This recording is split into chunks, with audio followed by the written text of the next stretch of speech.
Par contre, cette histoire de danser le zouk là, qui a pas d'homme et tout pour danser, c'est un cercle vicieux. Parce qu'en ce qui me concerne, maintenant, quand je connais pas le gars, je préfère refuser.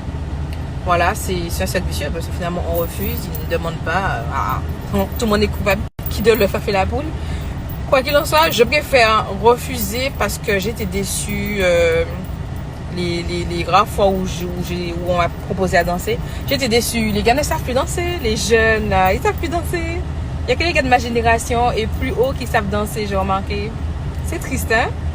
Donc si c'est pas un gars que je connais déjà ou un gars de mon âge, voilà, ou plus vieux, j'accepte plus. Voilà, désolé, j'aime pas la déception.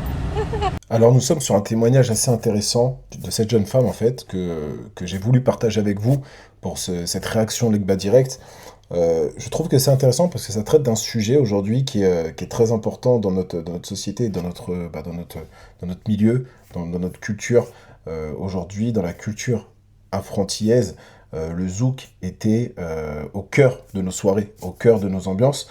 D'autres styles sont arrivés par la suite, hein, Chata Bouillon, etc. Mais je me souviens à l'époque, t'avais la dancehall, t'avais du ragamuffin, t'avais la dancehall, t'avais du hip-hop, t'avais pas mal de styles pour t'enjailler. Et t'avais le zouk. Le zouk, c'était vraiment une tradition. Et ça, c'était multiculturel. J'allais à des soirées, il y avait des Africains, il y avait des Européens, il y avait des Antillais, il y avait tout horizon. Le zouk, c'était sacré. À ce moment-là, il fallait assurer, parce qu'il y avait les partenaires féminines qui attendaient qu'on soit à la hauteur, et on faisait tout pour être à la hauteur.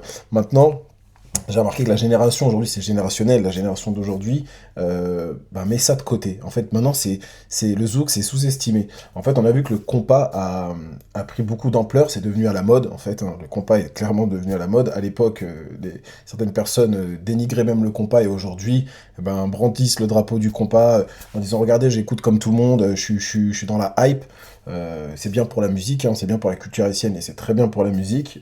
Maintenant, voilà, ça fait surgir pas mal de fausses personnes, mais ça sera le sujet d'une autre vidéo, d'un autre débat. On va rester concentré sur la vidéo donc de la demoiselle, et je trouve que c'est intéressant parce que ça crée une frustration en fait. Comme vous avez pu l'entendre, ça crée une frustration chez cette demoiselle où elle a envie peut-être de danser avec des personnes de son âge, mais maintenant, les jeunes gars de son âge, eux se disent, j'ai pas besoin de danser, soit j'ai pas envie, parce que ils savent pas danser, donc ils préfèrent pas s'afficher, ce que je peux comprendre, soit j'ai pas besoin. Et là aussi, ça met le doigt sur un problème, c'est aujourd'hui, il y a beaucoup de cours, il y a des cours de compas, mais aussi beaucoup de cours de zouk. Et en fait, il y a beaucoup de jeunes qui ne veulent pas prendre de cours. Pourquoi? Tout simplement parce que pour eux, ils ont pas besoin. En fait, ils ont pas besoin. Alors, pour plusieurs raisons, ils n'ont pas besoin parce que pour eux, ils savent danser, mais rester sur un carreau et frotter, frotter, c'est pas forcément danser, peu importe la musique, hein, des fois il y a des musiques qu'envoient, mais ils vont rester sur un carreau et frotter, voilà, c'est pas ça. Ou sinon, c'est parce qu'ils se disent, bon, je suis antillais ou je suis un renois, j'ai pas besoin. Sauf que la danse, c'est pas dans le sang, cette histoire de génétique dans le sang pour la danse, c'est pas du tout vrai. Je pense qu'il y a quelque chose à déverrouiller. Je connais des blancs qui dansent aussi bien que des Congolais qui dansent très très mal.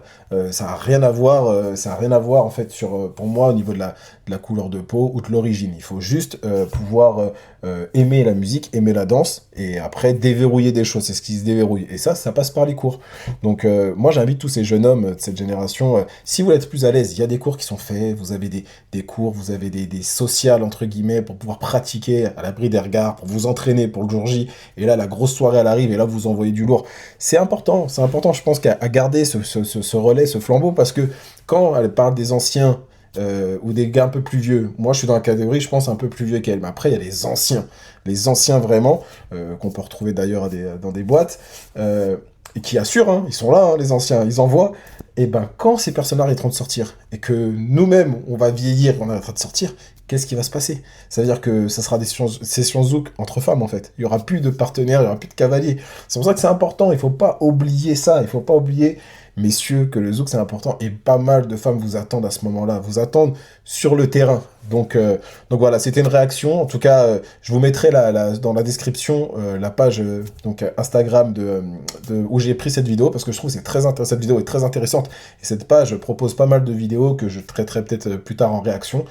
Voilà, c'était Legba Direct pour cette vidéo et réaction. Je vous dis à bientôt pour la prochaine. Ciao.